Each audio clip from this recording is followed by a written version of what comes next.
Tanah Sima. Ekonomi yang disakralkan. Kali ini kita akan bahas tentang Tanah Dengan Sima. ini, saya tetapkan Desa Mantiasih sebagai Tanah Sima. Yang mendominasi prasasti Jawa kuno. Sebagai Tanah Sima untuk melayani Sangha.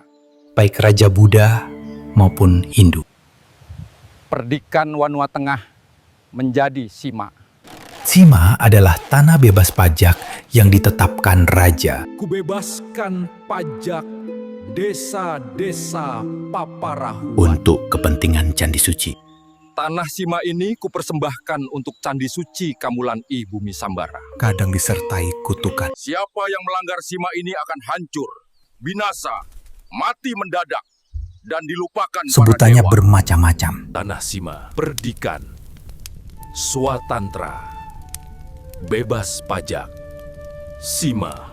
Sima muncul sejak prasasti Jawa paling awal di abad 8 dan terus bertahan hingga akhir Majapahit. Hampir semua prasasti di Jawa kuno berisi penetapan Tanah Sima. Tidak satu pun ditemukan di Sriwijaya. Mengapa Sima sangat penting di Jawa? Kekuasaan di Jawa berbasis budaya pertanian dan bersifat teritorial.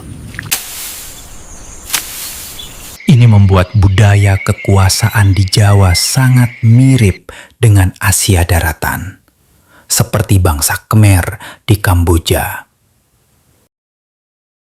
Apakah orang Jawa benar keturunan bangsa Austronesia? Tidak ada kerajaan maritim Austronesia yang menandai teritorial dan mematok batas lahan. Mereka hanya berlayar sejauh cakrawala. Atau mereka keturunan Austroasiatik yang dijajah bahasa Austronesia.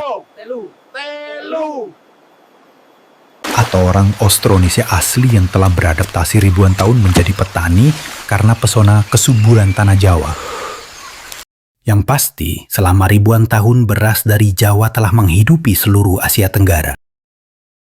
Bagaimana mekanisme Candi Tanah yang Sima? dibangun ini dan lahan sawah di sekitarnya adalah hak kalian. Saat panen nanti, ambillah bagian dari Tanah Sima ini. Aku tidak menarik pajak darinya. Mohon izin Baginda, bagaimana jika para petani menolak bekerja? Aku akan mengutuk siapapun yang menentang Tanah Sima. Dan kutulis itu di batu prasasti. Hamba yakin para petani tidak akan menolak pahala. Setiap hari kami akan melakukan ritual pemujaan untuk Yang Mulia dan Dewa Siwa.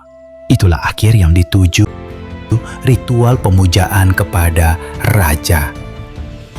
Tanah Sima tidak berhenti sebagai ekonomi candi. Raja Jawa tidak ingin dikenal sebagai figur yang maruk harta dari pajak. Ia adalah Dewa Raja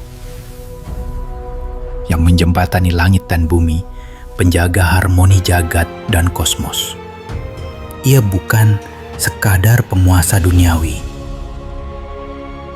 Sima juga satu mekanisme untuk menyerap surplus produksi pertanian di Jawa di era sebelum pasar tradisional dikenal. Untuk hasil tanah biasa, diserap melalui pajak kerajaan.